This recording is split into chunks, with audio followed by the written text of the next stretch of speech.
Hi, I'm Peter Thomson and welcome to the Economics of Innovation. Today I want to talk about 5 things that you might not think are social media, but really are, and I think we can learn a lot from why they are social media. So the first thing I want to talk about is a television program.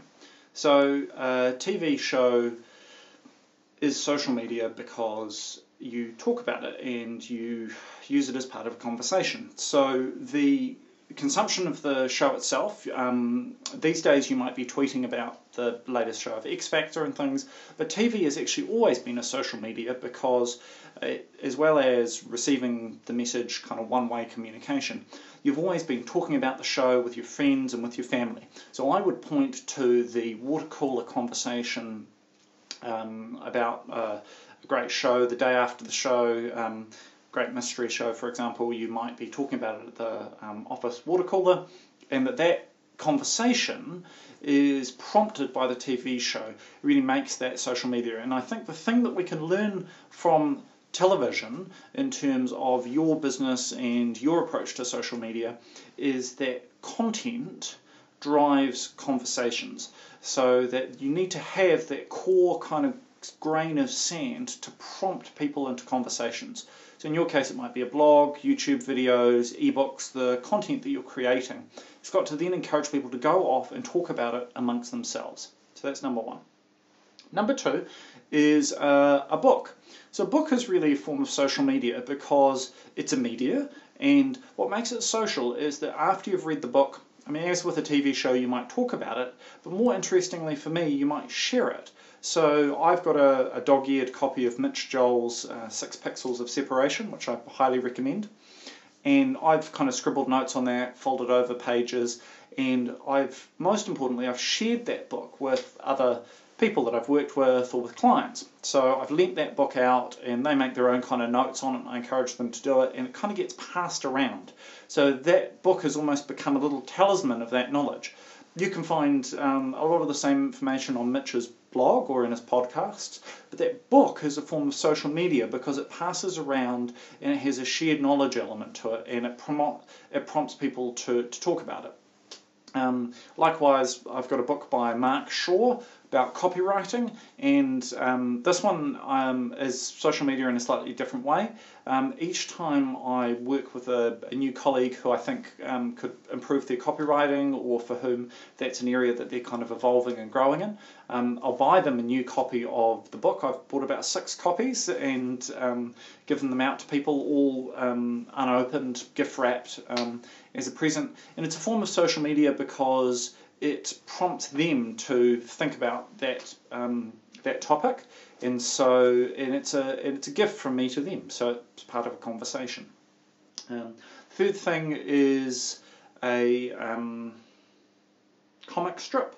So a comic strip can be social media because, for example, if you work in a big office, you head down to the IT department, you often see a Dilbert cartoon printed out about IT help desk, or you might see one of those little printed out banners in the accounts department saying, I can please some of the people some of the time, and today's not your day, or a sign like that.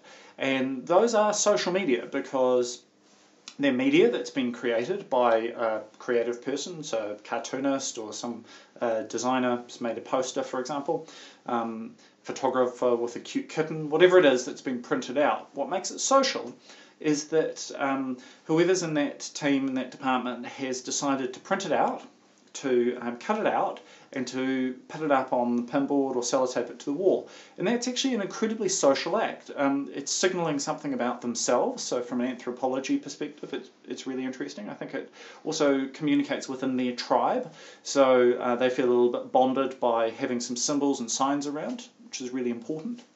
It also communicates with anyone that comes into that space about what their values are or what their priorities are.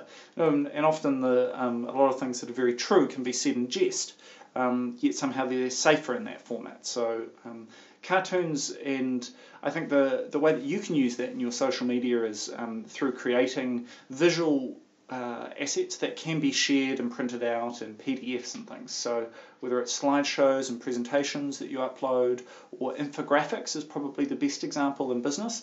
So if you can create infographics that people will want to share amongst their community, then that can be really powerful. The last example is a magazine. And a magazine for me is even more so than a book, a really classic form of social media. I think magazines are incredibly social. You tend to rip pages out and share them with a friend, or put a post-it note into a magazine, leave it on someone's desk in the office.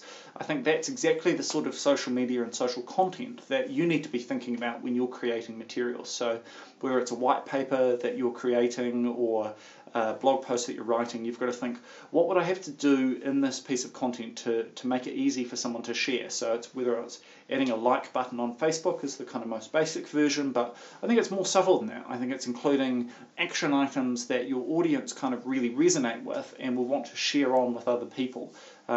Packaging up something that's been on their mind and making it easy for them to use you as an outside authority and share that on with other people. One last bonus, I guess, in terms of something that you might not think of as being social media in itself, is conferences and presentations.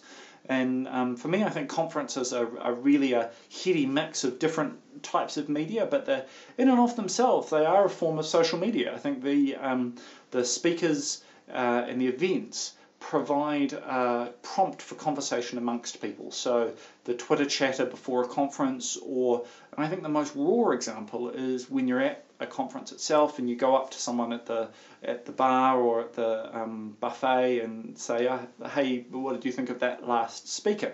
That's a conversation you're having with another person. It's in real life, but that conversation's been somehow lubricated or prompted by the goings-on at the conference, and I think that makes it a really interesting form of social media. And I think that's one that we can really learn from, because in business there are actually a lot of events that you could be creating, which, while they seem to be kind of branded events or kind of happenings, are really actually, when they're done well, they prompt people to talk with each other in an environment that you've created. And I think those are the social media conferences and events, kind of brand activations that we've seen being really successful, are where people have talked to each other, not just talking with the brand.